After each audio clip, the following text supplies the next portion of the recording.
Hello everyone. पिछली class में हमने किया था, पिछली वीडियो में हमने किया था पार्ट 3। अभी ये है दोस्तों पार्ट 4। हम कर रहे हैं एस्टेट विद्यालय पुस्तकालय अध्यक्ष लाइब्रेरियन इस एग्जाम के लिए। लाइब्रेरियन का ये एग्जाम है। इस एग्जाम के लिए most important practice workbook solve करें दोस्तों। टोटल 11 सेट का हम प्रैक्टिस सोल्यूशन आपको दे रहे हैं, वीडियो सोल्यूशन इस बुक का।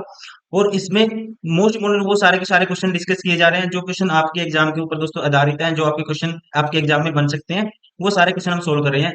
ठीक है, कह सकते हैं ये आपके लिए है प्रैक्टिस सेशन। इसमें हम टोटल 11 सेट प्रैक्टिस कर रहे हैं। एमसीक्यू है दोस्तों, टोटल एमसीक्यू प्रैक्टिस करते हैं हम। ठीक है, तो इसमें अभी स्टार्ट करेंगे। ये है सेट नंबर 1 का पार्ट नंबर 4। क्वेश्चन नंबर 76, पुस्तकालय और सूचना पेशेवरों के सामने आने वाली आम चुनौतियों में शामिल है। तो आप ध्यान रखिए दोस्तों, पुस्तकालय और सूचना पेशेवरों के सामने आने वाली आम चुनौतियां कौन कौन सी हो सकती हैं। ये है बजट में कटौती और वित्तीय संसाधनों में कमी। ठीक है, ये चुनौती हो सकती है। डिजिटल युग में उपयोगकर्ताओं के व्यवहार और अपेक्षाओं में बदलाव, ये भी एक चुनौती है दोस्तों। ये सूचना का अतिभार और गलत सूचना का प्रसार, ये भी एक चुनौती है। तो राइट आंसर होगा इसका ऑप्शन थर्ड, 1 2 3। क्वेश्चन नंबर 77, पत्रिकाओं के प्रदर्शन के तरीके कई कारकों द्वारा निर्धारित किए जाते हैं, जिनमें शामिल नहीं है। जिनमें कौन सा है जो शामिल नहीं है, ये आपको बताना है। अब देखो, पुस्तकालय में आने वाले उपयोगकर्ताओं का प्रकार दोस्तों शामिल होगा, प्राप्त पत्रिकाओं का प्रकार शामिल होगा, पत्रिकाओं का लेआउट इसमें शामिल नहीं होगा। ठीक है, उपलब्ध फ्लोर स्पेस दोस्तों ये भी शामिल होगा। तो यहाँ पे जो राइट आंसर होगा इसका, ये होगा ऑप्शन थर्ड। ठीक है, क्या शामिल नहीं होगा आपको ध्यान रखना है, लेआउट इसमें शामिल नहीं होता। ठीक है, क्वेश्चन नंबर 78, ई पुस्तकें, ई जर्नल और ई डेटाबेस आदि किसके उदाहरण हैं। तो ये एग्जाम्पल होते हैं ऑप्शन थर्ड, इलेक्ट्रॉनिक संसाधन की। जिसपे ई लगा है ना दोस्तों, ई पुस्तकें, ई जर्नल, ई डेटाबेस, ये सब किसके उदाहरण होते हैं, ध्यान रखना आपको। ई इलेक्ट्रॉनिक संसाधन। क्वेश्चन नंबर 79, बार कोडिंग प्रणाली केवल बार की एक व्यवस्था है जो लाइब्रेरी प्रबंधन प्रणाली का उपयोग करते समय डैश दिखाती है। तो ये दिखाती है, राइट आंसर होगा संख्याएं और अक्षर।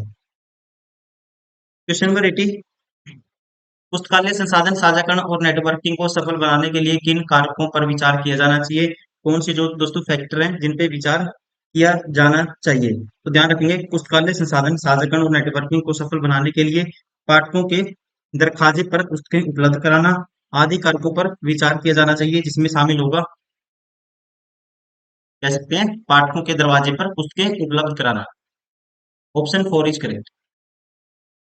क्वेश्चन नंबर 81, निम्नलिखित में से कौन सा कथन सही है। निम्नलिखित में से दोस्तों जो कथन है, कौन सा कथन है जो सही है, ये आपको बताना है।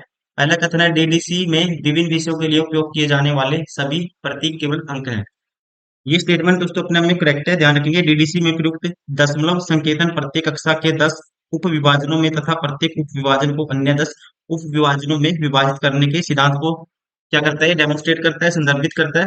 तो राइट आंसर होगा ऑप्शन फर्स्ट, ये कथन क्या है, अपने आप में सही है। क्वेश्चन नंबर 82, आप पावर पॉइंट में पहले से डिजाइन किए गए टेम्पलेट कहाँ पा सकते हैं दोस्तों। तो ये पा सकते हैं हम पहले से डिजाइन किए गए टेम्पलेट को, ऑप्शन थर्ड, टेम्पलेट मेन्यू में। क्वेश्चन नंबर 83, कई लाइब्रेरी रिकॉर्ड में लाइब्रेरी उपयोगकर्ताओं की व्यक्तिगत जानकारी होती है और इन्हें सभी को नहीं बताया जाना चाहिए। निम्नलिखित में से कौन से रिकॉर्ड इसके दायरे में शामिल नहीं है। कौन से रिकॉर्ड दोस्तों इसमें शामिल नहीं है, ये आपको बताना है।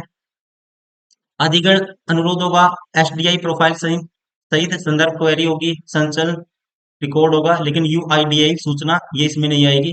ठीक है, इसमें इस दायरे में शामिल नहीं होगी। राइट आंसर होगा ऑप्शन थर्ड। ठीक है ना, यूआईडीआई की जानकारी इसके दायरे में शामिल नहीं होती। Option third is correct.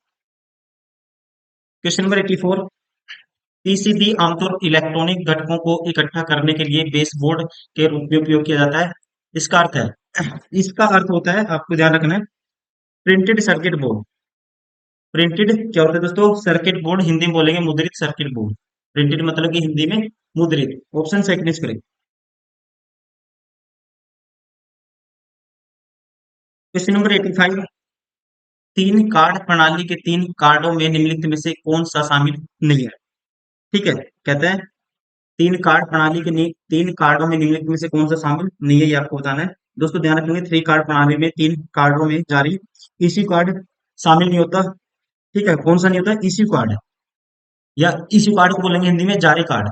बाकी चेक कार्ड, पंजीकरण कार्ड, वर्गीकृत संस्कार, सॉरी सूचकांक कार्ड, सूचकांक कार्ड इसमें आएगा, पंजीकरण कार्ड भी आएगा और चेक कार्ड भी आएगा, लेकिन जारी या इश्यू कार्ड इसमें नहीं आएगा। राइट आंसर होगा ऑप्शन 4। क्वेश्चन नंबर 86, चुंबकीय स्याही के अनुप्रयोगों से बैंकिंग परिचालन सुरक्षा में किस तरह से सुधार होता है? चुंबकीय स्याही के अनुप्रयोगों से दोस्तों बैंकिंग परिचालन सुरक्षा में किस तरह से सुधार किया जा सकता है, ये आपको बताना है। ठीक है, तो ध्यान रखेंगे, जो MICR है दोस्तों, मैग्नेटिक इंक कैरेक्टर रिकॉग्निशन बोलते हैं। मैग्नेटिक MICR को magnetic ink character recognition recognition 1950 के दशक में इसको इस टेक्निक को आविष्कार किया गया था, जिसका उपयोग चेक और अन्य कागजी दस्तावेजों की वैधता, मौलिकता और सत्यापित वेरीफाइड करने के लिए किया जाता है। तो यहाँ पे राइट आंसर होगा ऑप्शन फर्स्ट, रंगीन फोटोकॉपी मशीन से कॉपी किए जाने पर अक्षरों को अपठनीय बनाकर। क्वेश्चन नंबर 87, जब आप नाइट लाइट चालू करते हैं तो विंडो 10 में क्या होता है? ठीक है, तो विंडो 10 में दोस्तों क्या होता है? तो यहाँ पे राइट आंसर होगा, ये होता है ऑप्शन फर्स्ट, यह स्क्रीन से नीली रोशनी के उत्सर्जन को कम करता है। क्वेश्चन नंबर 88, अहमद अपनी परियोजना रिपोर्ट के कई सेट प्रिंट करना चाहता है। वह पृष्ठों के सेट को अलग अलग प्रिंट करना चाहता है, जिसका अर्थ है कि प्रत्येक कॉपी में अगले पृष्ठ पर जाने से पहले प्रत्येक पृष्ठ का एक सेट शामिल है। वह इसे कैसे प्राप्त कर सकता है? तो यहाँ पे जो बेस्ट तरीका होगा दोस्तों, राइट आंसर होगा ऑप्शन फर्स्ट, अनलोटेड अनकोलेटेड प्रिंटिंग विकल्प का चयन करके।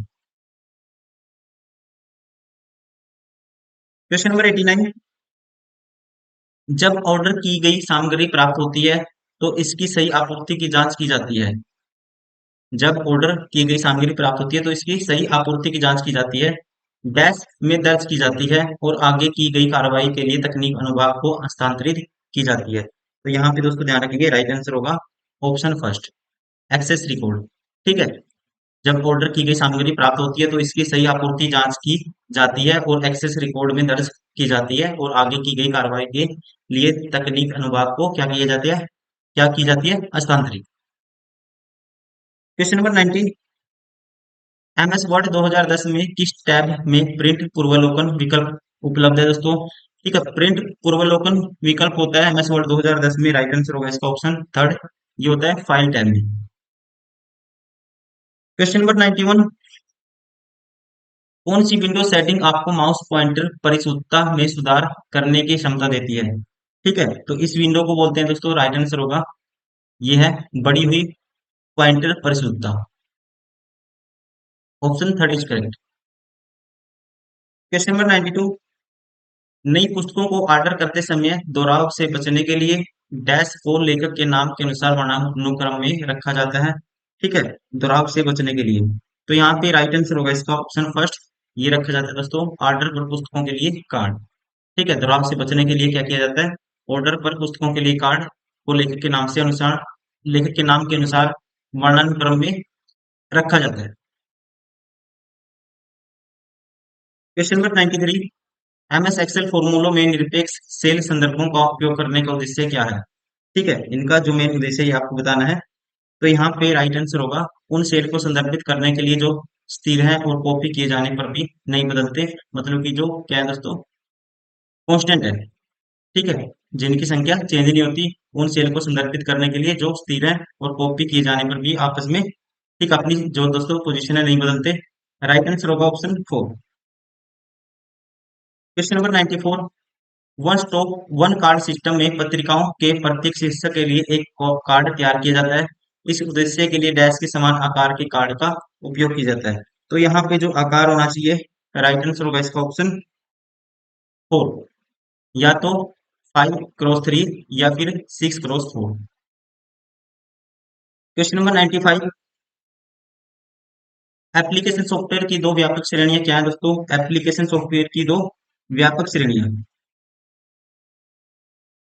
व्यापक श्रेणियां कौन सी है ये आपको बताना है। तो यहाँ पे जो राइट आंसर होगा ध्यान रखना आपको, मानक एप्लीकेशन प्रोग्राम और अद्वितीय application program. Option third is right. Question number 96, reading के संबंध में निम्नलिखित में से कौन सा कथन सही नहीं है ये आपको बताना है। तो दोस्तों ध्यान रखेंगे, बीडिंग क्या है? बीडिंग शेल्फ से दस्तावेजों को स्थायी रूप से हटाने और उन्हें भंडारण में स्थानांतरित करने की एक क्या है? प्रोसेस है। और यदि ध्यान रखेंगे पुस्तकालय स्वचालित, तो कंप्यूटर सिस्टम रीडिंग प्रक्रिया में शायद सहायता कर सकता है। ठीक है। और ध्यान रखेंगे रीडिंग की गई सामग्री का निपटान आमतौर पर पुस्तकालय के उच्च अधिकारियों द्वारा तय किए जाने पर उसे नीतिगत मामला होता है। तो यहाँ पे जो राइट आंसर होगा इसका ये होगा ऑप्शन सेकंड। रीडिंग की गई सामग्री का निपटान करने के लिए इसे जला देना सामान्य अभ्यास है, ये अपने आप में दोस्तों गलत है। ठीक है, रीडिंग के संबंध में बाकी सारे स्टेटमेंट क्या है? करेक्ट है। ठीक है, जैसे कि रीडिंग स्थायी रूप से त्यागने या भंडारण में स्थानांतरित करने के लिए अलमारियों के दस्तावेजों को निकालने की प्रक्रिया। यदि पुस्तकालय शौचालय है तो कंप्यूटर सिस्टम रीडिंग प्रक्रिया में सहायता कर सकता है। छांटे गए सामग्रियों का निपटान आमतौर पर पुस्तकालय के उच्च अधिकारियों द्वारा तय किया जाने वाला नीतिगत मामला होता है। ठीक है, ये सारे स्टेटमेंट करेक्ट है। गलत कौन सी है? Option second. क्वेश्चन नंबर 97, पुस्तकालय में तकनीक अनुभाग निम्नलिखित में से क्या रखता है? ठीक है, तकनीक अनुभाग दोस्तों इनमें से क्या रखता है ये आपको बताना है। पहला कहता है वर्गीकरण के लिए प्राधिकरण फाइल। दोस्तों ये अपने में स्टेटमेंट करेक्ट है। ठीक है, ये जो तकनीकी अनुभाग होता है, ठीक है, इसमें ये शामिल होता है वर्गीकरण के लिए प्राधिकरण फाइल, सूचीकरण के लिए प्राधिकरण फाइल दोस्तों ये भी आएगा, कार्ड दाखिल करने के लिए प्राधिकरण फाइल ये भी आएगा। राइट आंसर होगा ध्यान रखेंगे option third, 1 2 3, sorry option second. Question number 98, Windows में कौन सी पावर योजना ऊर्जा बचत के लिए अनुकूलित है दोस्तों? ठीक है, कौन सी है जो पावर योजना विंडो में? तो यहाँ पे दोस्तों विंडो में पावर सेवर से ऊर्जा क्या होती है? बचत होती है ऊर्जा की। किससे? पावर सेवर से। तो राइट आंसर होगा ऑप्शन फर्स्ट। क्वेश्चन नंबर 99, निम्नलिखित में से कौन सा अभिग्रहण अभिलेखों के संबंध में सही नहीं है? कौन सा अभिग्रहण दोस्तों अभिलेख के संबंध में सही नहीं है? तो आप ध्यान रखेंगे अभिग्रहण रिकॉर्ड के संबंध में दोस्तों क्या क्या सही हो सकता है। पहला कहता है अभिग्रहण अभिलेख रजिस्टर के रूप में बनाए रखा जाता है और इसे अभिग्रहण रजिस्टर के रूप में संदर्भित किया जाता है। ये स्टेटमेंट दोस्तों अभिग्रहण रिकॉर्ड के संबंध में ये अपने आप में ठीक है। अभिग्रहण अभिलेख पुस्तकालय में जोड़े गए विभिन्न रूपों जैसे कि प्रिंट, फिल्म, डिस्क आदि की पुस्तकों की सूची है दोस्तों, ये भी ठीक है।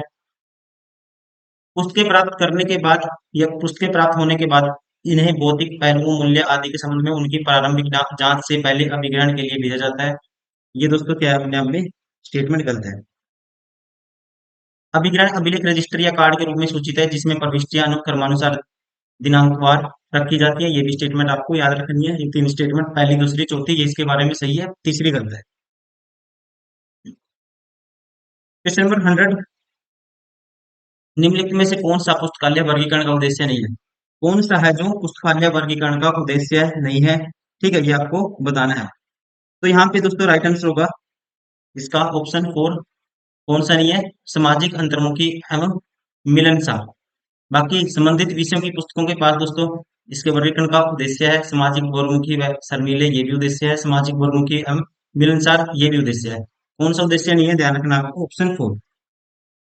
ठीक है, पुस्तकालय वर्गीकरण के उद्देश्य दोस्तों कौन कौन से हो सकते हैं? जैसे पुस्तकालय की सभी पुस्तकों और अन्य दस्तावेजों को व्यवस्थित क्रम में व्यवस्थित करना, विषय ग्रंथ सूची के संकलन में सहायता करना, ज्ञान के क्षेत्रों को व्यवस्थित तरीके से क्रमबद्ध करना, संबंधित वस्तुओं, ठीक है, संबंधित वस्तुओं को सबसे उपयोगी अनुक्रम में एक साथ लाना, सेल्फ पर व्यवस्थित पहुंच प्रदान करना, सेल्फ पर किसी वस्तु के लिए स्थान प्रदान करना, पुस्तकों का दोस्तों भंडारण करना, सघन कह सकते हैं भंडारण करना।